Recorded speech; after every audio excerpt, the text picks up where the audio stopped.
Tayo ng kalderitang baka. Ayan ang ating kalderitang baka, wala pang sauce.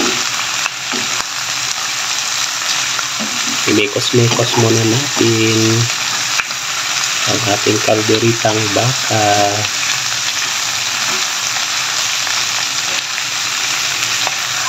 Nilaga ko na ang ating laman ng baka kaya malambot na to. Tapos ginisa ko na lang sibuyas, bawang. Hindi ko siya nalagyan ng paminta. Ganyan pa lang ang kanyang mukha. Dahil wala pa siyang sauce, hindi pa natin nalagyan ng sauce ang ating kalderitang baka. Ayan. Palutuin ko muna yung carrots bago natin lagyan ng sauce. Lagyan natin ng kaunting sabaw ng kanyang nilaga. Ayan, tumutunog sabaw ng kanyang nilaga yung nilagay ito.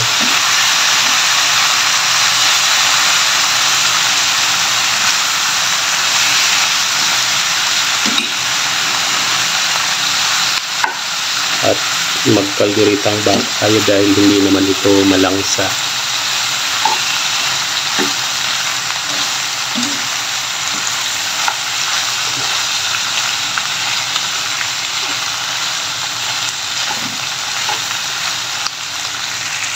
Pagkatapos na ilalagay na natin ang ating seasoning ng kalderita. Ayan.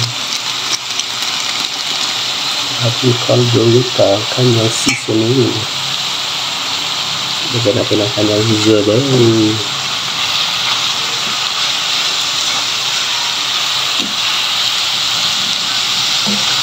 Mabango-bango ang kanyang amoy ng ating kalderita.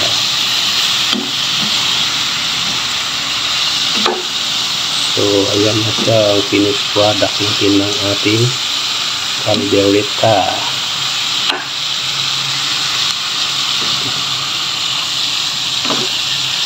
Kalderita.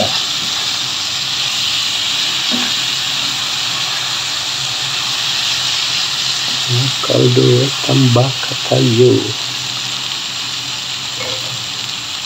Kalderitang baka tayo. Yan natin lang konti pang sabaw.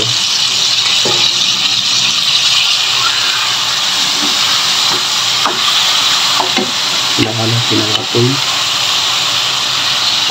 ng ating kalderitang baka. I-mix muna natin para mag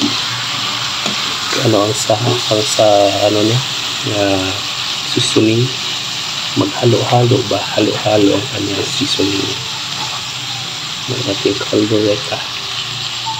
Gusto ko istuyo siya ang ating kalderita, hindi masyadong masabaw, kaya dahan-dahan ko lang na nilagay ang sabaw niya sa nilaga. Kong sabaw is dinadahan-dahan ko lang na lagay dahil gusto ko is kaunti lang ang kanyang sabaw.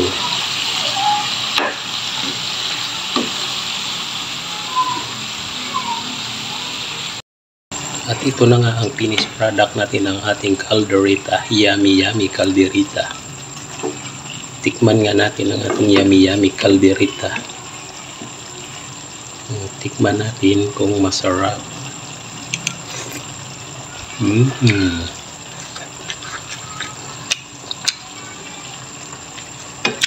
Yummy at maharap. Saktong-sakto lang.